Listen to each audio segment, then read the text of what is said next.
करो, नीयत अच्छी है तो अल्लाह सिला अता फरमाएगा, नीयत का सिला मिलता है। बनी इसराइली जमाने में एक शख्स था जो उसने अपने माल की ज़कात निकाली और उसने सोचा कि मैं अपने माल की ज़कात रात में दूंगा ताकि कोई देख ना पाए, जिसको मैं दूं वो जाने या मेरा खुदा जाने या मैं जानूं। बहुत से लोगों की नीयत होती है कि हम नेकी करें तो किसी को पता न चले, अल्लाह जाने बस। तो हुजूर फरमाते हैं वो बनी इसराइली अपने माल की ज़कात निकाल कर रात के तन्हाई, रात की तारीकी में शहर के चौराहे पर गया और माल लिए खड़ा था कि कोई निकले तो उसे दे दे। इत्तेफाक से एक नौजवान का गुजर हुआ। बनी इसराइल ने पुकारा, भाई ये माल ज़कात है, ले लो। उसने ले लिया, लेके चला गया। बनी इसराइली बड़ा खुश किया, आज रात की तारीकी में अपने अपने माल की ज़कात अदा किया। मेरा खुदा जानता है या मैं जानता हूँ, जिसको दिया वो जानता है। बड़ा खुश किया, आज की ज़कात मेरी कबूल हो जाएगी। लेकिन हुज़ूर फरमाते हैं कि जब सुबह का वक्त हुआ तो एक फरिश्ता इंसान की शक्ल में नाजिल हुआ और उसकी गली कूचे में ऐलान करने लगा, रजुलुन तसद्दक़ सदक़तन अला यदे सारिक़िन, कि आज की रात में एक आदमी ने अपनी ज़कात एक चुट्टे को दिया है। आज रात एक आदमी ने अपने माल ज़कात एक चोर के हाथ में दिया है। यही कह के ऐलान कर रहा है। बनी इसराइली ने जब सुना तो रोया, कहा या अल्लाह, आज की मेरी ज़कात बर्बाद हो गई, चोर के हाथ लग गई। उसने सोचा फिर आज मैं अपने माल की ज़कात निकालूंगा और रात की तन्हाई में वहां जाऊंगा और आज किसी मर्द को नहीं दूंगा, किसी औरत को दूंगा, क्योंकि चोरी मर्द करता है, औरत तो करती नहीं। रात आई तो माल ज़कात लेकर के शहर के चौराहे पर गया, खड़ा था कि कोई औरत निकले तो दे दूं। इतने में एक नौजवान औरत गुजरी, उसने देखा तो कहा मेरी बहन ये माल ज़कात है, ले लो। उसने ले लिया, लेके चली गई ये खुश कि आज की ज़कात मेरी कबूल हो जाएगी, आज मैंने एक औरत के हाथ में माल ज़कात दिया है, मेरी ज़कात कबूल हो जाएगी।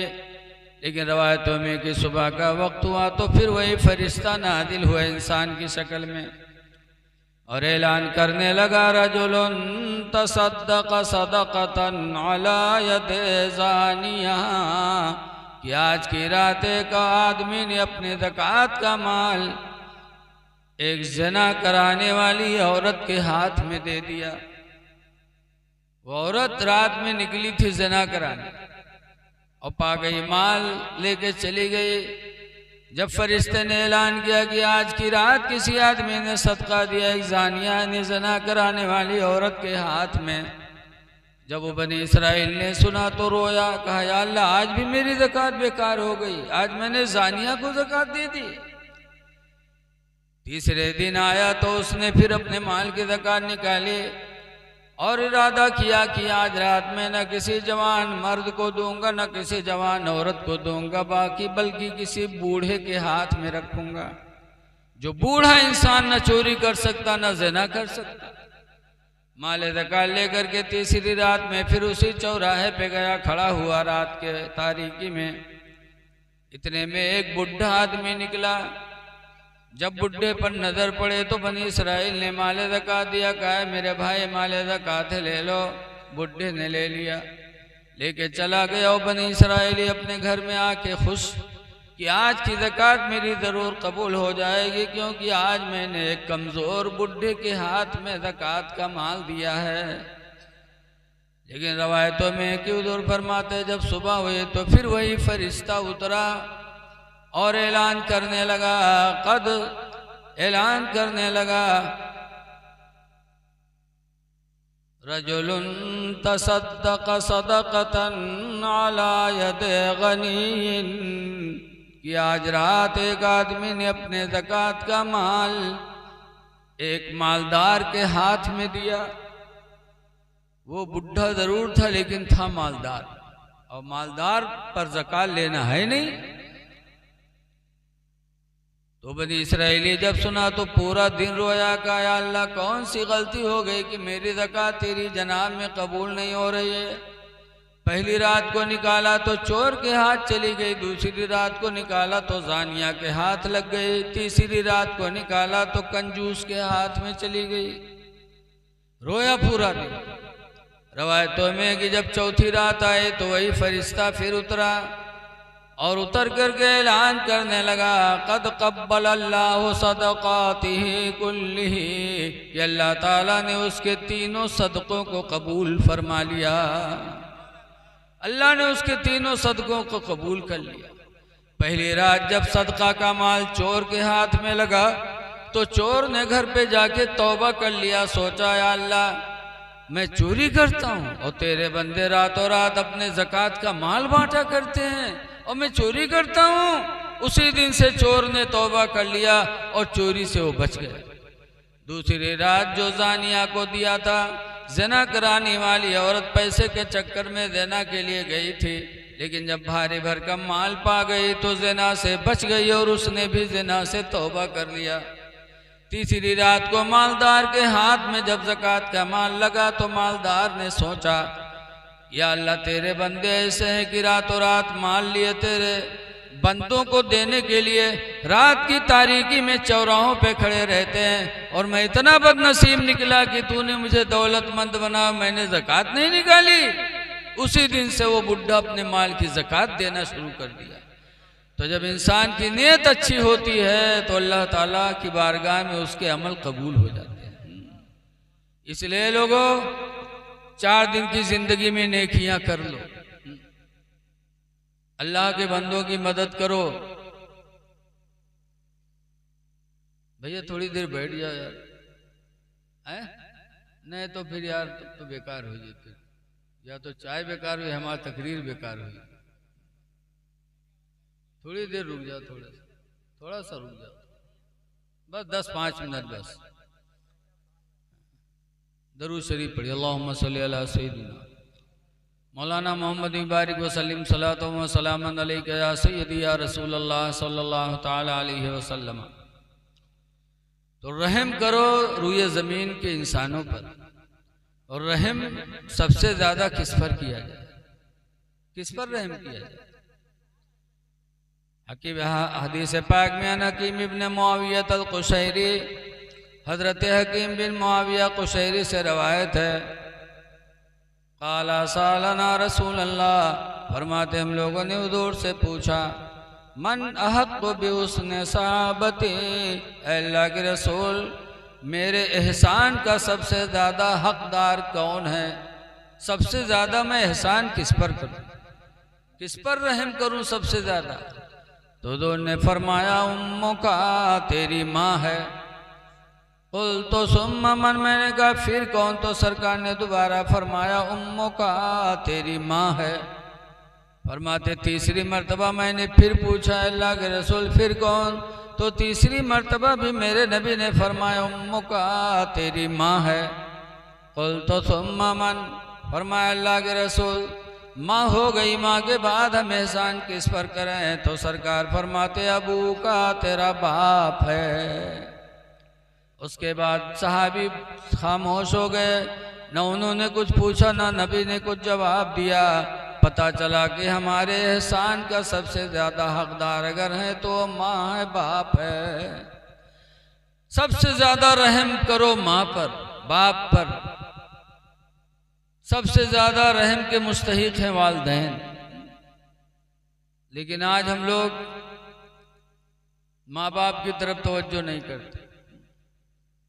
ऐ लोगों ज़रा गौर करो, माँ को 3 मरतबा बताया गया, क्यों? माँ के एहसान 3 होते हैं। पहला एहसान ये है कि माँ अपने बच्चे को 9 महीना तक पेट में महफूज रखती है। दूसरा एहसान ये है कि 2 साल तक अपने सीने का दूध मुफ्त में अपने बच्चे को पिलाती है। बताओ कोई पैसा लेती है? और तीसरा एहसान ये है कि अपने बच्चे की वो परवरिश करती है, नहलाती है, धुलाती है, उसको पालती है। तो 3 एहसान माँ के हैं, इसीलिए अल्लाह के रसूल ने माँ को 3 मर्तबा बताया। और अब्बा का एक एहसान कि वो भी बच्चे की परवरिश करते हैं, बच्चों को पालते हैं, लेकिन पालने में भी माँ ही ज्यादा आगे रहती है। देखा जाता है कि अब्बा तो सवेरे चले गए काम करे और शाम के आया तो लड़कवा का बड़ी मजा से ले हैं तक हुलुलुल करिए, और जहाँ बुल्ल से नाग निकली बकेले पकड़ ही करे, ले जाएगा उठाओ हाथ लेके जाए।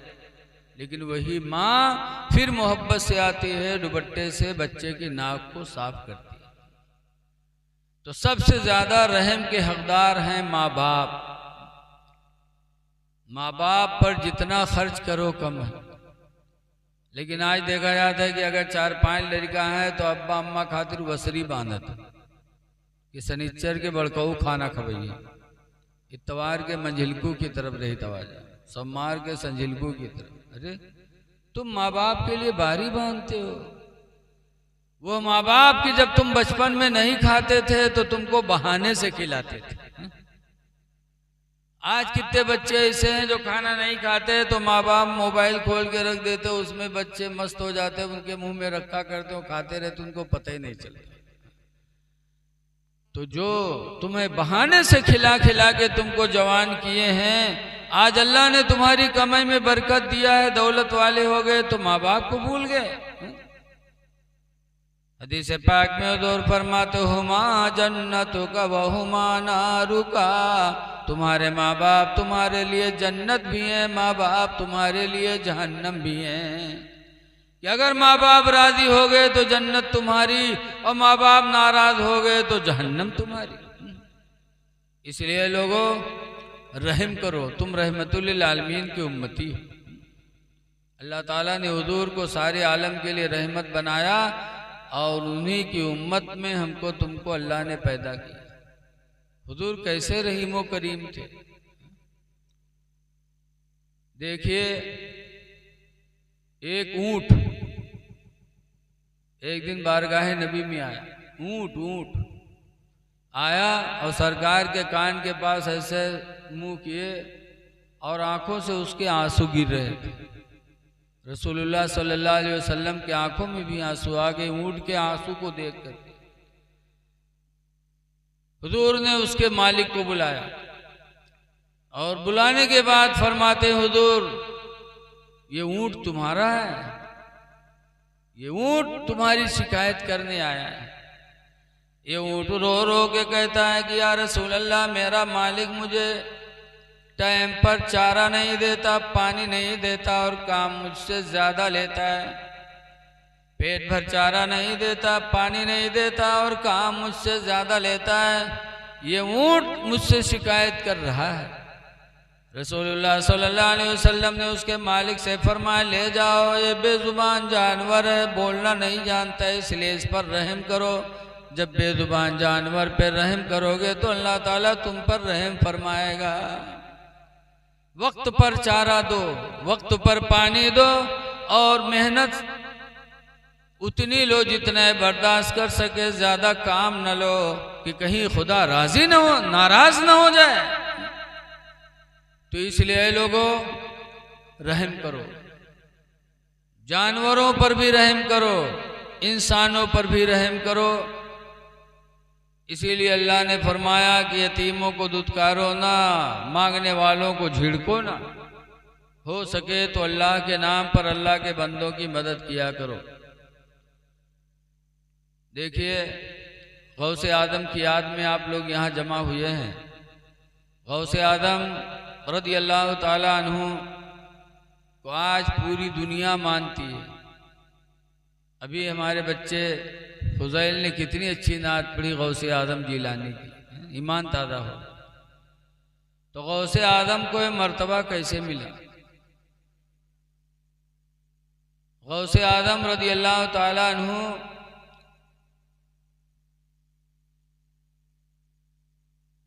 के माँ बाप हलाल रोजी खाए थे तो गौसे आदम ऐसे पैदा हुए। आप लोगों ने सुना होगा कि दरिया में एक सेब बहता जा रहा था, गौसे आदम के अब्बा बड़े भूखे थे तो उठा के खा लिया, इतनी भूख थी। और खाने के बाद एहसास हुआ कि अरे पता नहीं किसका सेब मैंने खा लिया, मेरे लिए जायज नहीं था। तो चल पड़े उसी तरफ जिधर से सेब आया था। तलाश करते करते देखा एक पेड़ सेब का दरिया में झुका है, तो सेब वाले से माफ़ी मांगने लगे। कहा भाई तुम्हारे पेड़ का एक सेब जा रहा था, मैं भूखा था, उठा के खा लिया, ये माफ़ कर दो। कहा नहीं, पहले मेरी बकरियां चराओ 12 साल, तब माफ़ करेंगे। रवायतें तरह तरह की हैं। तो गौसे आजम के अब्बा ने एक सेब की माफ़ी के लिए 12 साल तक बकरियां चराई। कह दो सुभान अल्लाह। एक सेब को माफ़ कराने के लिए 12 साल तक गुलामी की। और जब 12 साल बकरियां चरा ली, कहा माफ़ कर दो। तो कहा ऐसे नहीं, एक लड़की है मेरी, उससे शादी कर लो। तो कहा ठीक। कहा लेकिन सुन लो, वो लड़की अंधी है, लूली है, पाहिज है, पंगुली है, सारे ऐब उसके अंदर हैं। तब गौसे आदम के अब्बा ने सोचा था, या अल्लाह ऐसी औरत से निकाह करके जिंदगी कैसे गुजारी जाएगी। लेकिन फिर भी उधर मामला था कि एक सेब खाया हो, माफ़ नहीं करेंगे तो अल्लाह ताला माफ़ नहीं करेगा। हदीस पाक में मना कला लुक़मतम मिनल हराम, जिसने एक नवाला हराम का खा लिया, लानहु कुल्लु मलकिन मा फिस समावाति वल अर्दि, तो आसमान और ज़मीन वाले उस पर लानत भेजते हैं। वइन माता ला तिलकल हाला, और अगर उसी हालत में मर गया, फमावाहु जहन्नम, तो अब उसका ठिकाना जहन्नम है। सोचने लगे कि अगर नहीं माफ़ करेंगे तो मेरा ठिकाना जहन्नम होगा। तो गौसे आदम के अब्बा तैयार हो गए थे, शादी कर लिया। और शादी करके बाद जब बीवी के कमरे में गए, कहा सलाम वालेकुम, तो उनकी बीवी खड़ी हो गई और कहा वालेकुम अस्सलाम। तो गौसे आदम के अब्बा निकल आए, गए अपने ससुर से, कहें उसमें कोई दूसरी औरत। कहा नहीं बेटा, तुम्हारी बीवी। कहा मेरी बीवी तो बौरी थी, लूली थी, लिंगड़ी थी, अपाहिज थी, और वो तो सब सही सलामत है। कहा बेटा वो तुम्हारी ही बीवी है। कहा फिर लिंगड़ी, पंगुली, बौरी का मतलब क्या है। तब गौसे आदम के नाना ने कहा था गौसे आदम के अब्बा से कि बेटा अंधी, लूली, लंगड़ी, अपाहिज, बौरी, जो कुछ भी मैंने बताया इसलिए बताया कि मेरी बेटे से कभी शरीयत के खिलाफ कोई काम हुआ ही नहीं, न कभी शरीयत के खिलाफ बोली, न शरीयत के खिलाफ कदम उठे, न शरीयत के खिलाफ कोई चीज़ सुनी, इसलिए मैंने अपनी बच्ची को बौरी बिलल्ली बताया था।